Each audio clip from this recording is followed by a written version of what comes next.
Alright, so we got Don Gero's mask. This is an interesting mask that allows you to do a side quest for a piece of heart, and that's about it. I don't do the side quest in this walkthrough, but what you have to do is you have to find five frogs, and you have to talk to each of them with the Don Gero's mask on. And it has to be spring in Snowhead, so that means you have to beat Snowhead Temple. And, okay, I guess we're going to Woodfall. But, oh yeah, that's right, I forgot to get the Great Fairy's power-up. So, we're going to do that while I still have the 15 Stray Fairies. I'll get to that in a second. But back to the Don Gero thing. There's 5 frogs, there's 1 in the Laundry Pool in Clocktown, 1 in Woodfall, you have to beat that Gecko mini-boss. 1 in Great Bay Temple, again, another Gecko mini-boss. There's 1 in the swamp, on a, I think he's on a log or something. And the 5th. Oh shoot, where's the 5th? I want to say the 5th is kind of automatically given to you, like once it's turned spring, but I could be wrong. I'm going to look that one up and I will hopefully include it in the description of this video. But anyway, I believe I mentioned this when we were going through Woodfall Temple, but each of the 4 temples has 15 stray fairies that you should collect, and once you collect them, you need to find the area's fairy fountain, return the stray fairies, and that great fairy will reward you with some sort of power-up. In this case, it's an upgraded spin attack, and it helps, I guess. I mean, it's not completely useless, but I don't use it as much as the other power-ups. Snowhead Stray Fairies give you a double magic meter, which is very helpful. Great Bays gives you the white outlined hearts, which means double defense. That's also very helpful. And Stone Tower gives you the Great Fairy Sword, which is basically just a big Goron sword. The only difference is it's equipped as a sea item instead of as a regular sword, which is kind of unfortunate. I love the big Goron sword in Ocarina of Time, but I don't really use the Great Fairy Sword that much. But I'll show you how to get all the Stray Fairies regardless. And what we're doing right now is we're going to grab a piece of heart, because, hey, it's right there, so why not?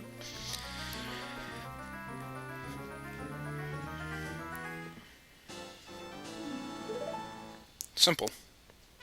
Okay, now I think we're going to head back to Snowhead. We're ready this time.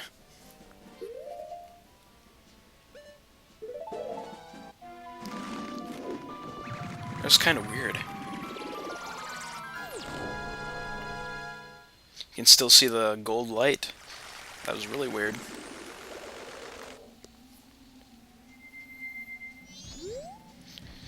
So, in order to get to the actual temple, you're gonna have to be Goron Link, and you're gonna have to be somewhat skilled with his rolling abilities. Because in this area, you have to jump over a couple gaps and avoid a couple rolling snowballs, like that one, and that one, and that one. I honestly didn't think I was going to make this jump, but I guess I did. And now we're in Snowhead. But in order to enter the temple, you need to play the Goron Lullaby. Oh, and there's an owl statue you can activate. Kind of wish the owl statue was closer to the actual temple instead, but what can you do?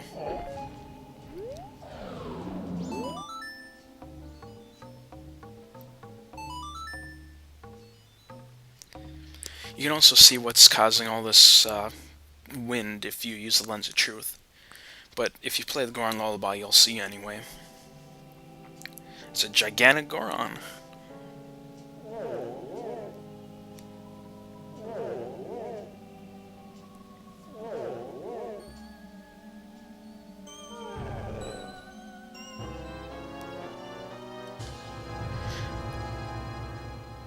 Link's a huge freaking jerk.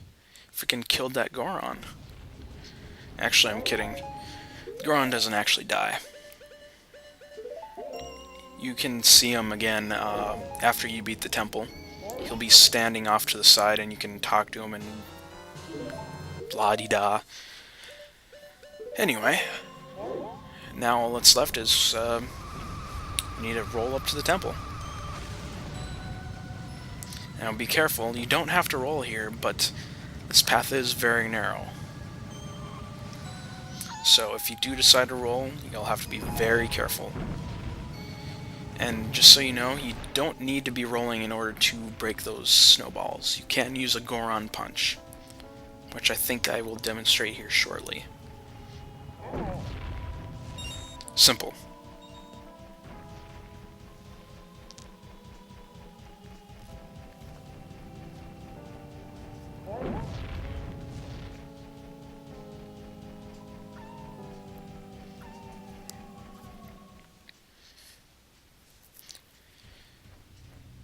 Here we are.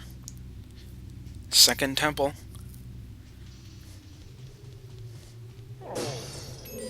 Now this temple is it's basically just a gigantic vertical temple with a bunch of rooms kind of like surrounding it, if that makes sense.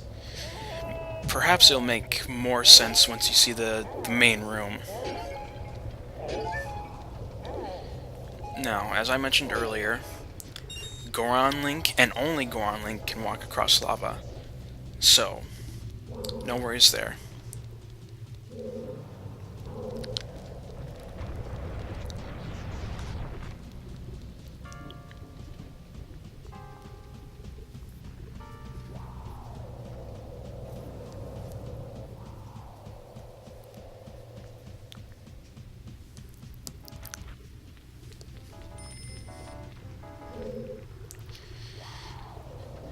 So to get across this, you're going to have to use your Goron roll, and you kind of want to time it so those guys, I think they're freezers or something, whatever they are, you got to time it so they're not breathing ice on you as you're rolling past, or else you will be frozen.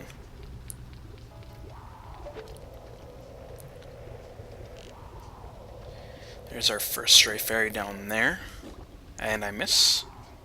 And our second stray fairy is under this little extension.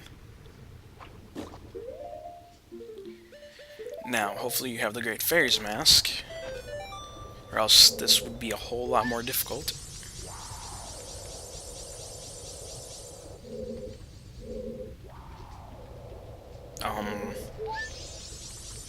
There we go. So we're gonna go up here first. I believe the map is in here. And the third stray fairy is just sitting right there.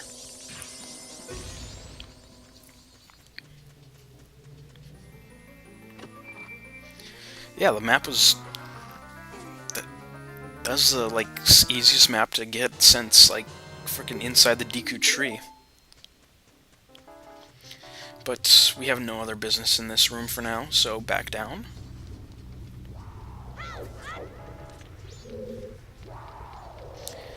And now you're gonna see the main room in the temple.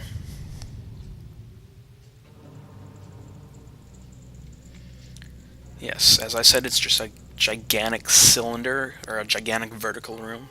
Just a big cylinder. And,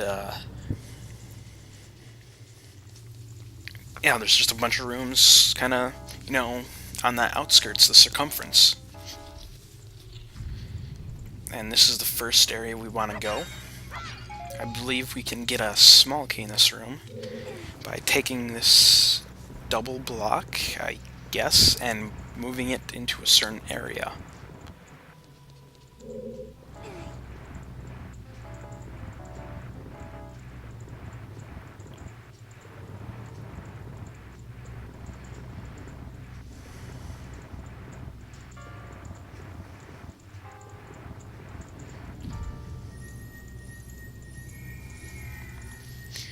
Cannot get that chest just yet, but we will get it shortly.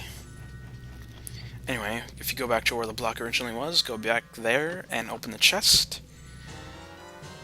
Small key. Woo!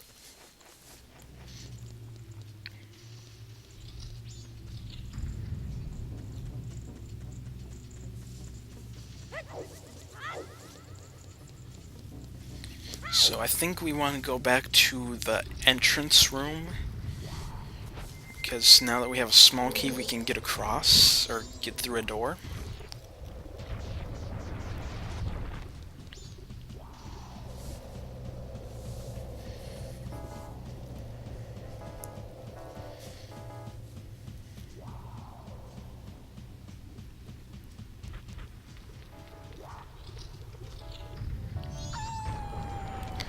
Just ignore that guy. You're probably going to be going through this room a lot, so there's no point.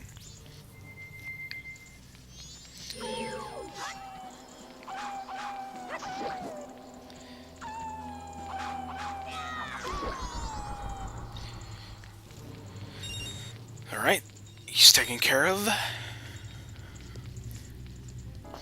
And here's the compass. Jeez. All this stuff is just sitting right out in the open.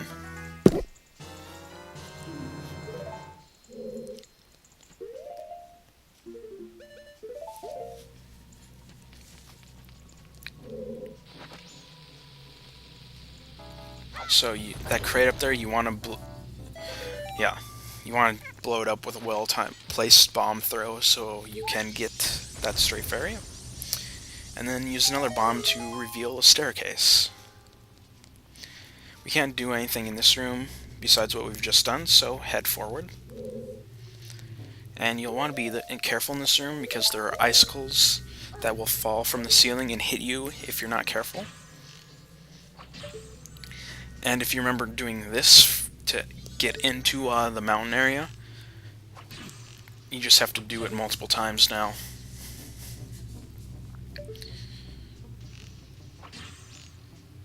Two arrows per icicle. And just as a small note, you'll want to wait a couple seconds before firing the second arrow, or else it won't register or something.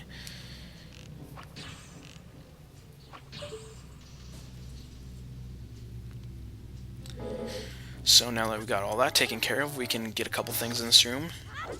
And those were the icicles I were talking about that can hurt you. And yes, you can go through that little wall area.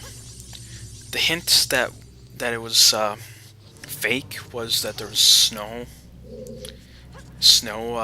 on the wall like that, you see. It's kind of hard to describe, but it's supposed to make it obvious that you can go through it. Of course, you'd also be able to see it if you had the lens of truth, but there's no need for that. Just keep your eye out for spots like that throughout this temple, because I think there's 2 or 3 more.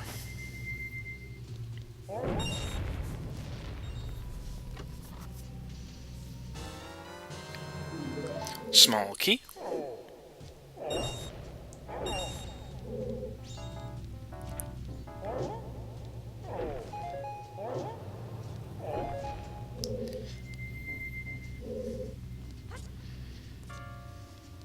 Fail.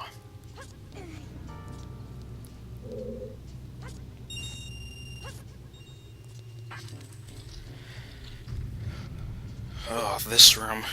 I do not like this room. Oh yeah, and there's another invisible area up here. There's really no indication that it's up here this time. It's just... I think it's just something you have to figure out on your own. Tried to get the fairy without using Lens of Truth, but as you saw, I failed miserably, so had to resort to the lens anyway. Anyway, I kinda don't like this room. Basically, it's just a puzzle where you have to ground pound a few pillars in the correct way and in so much time in order to get through. Not a big fan of it for some reason.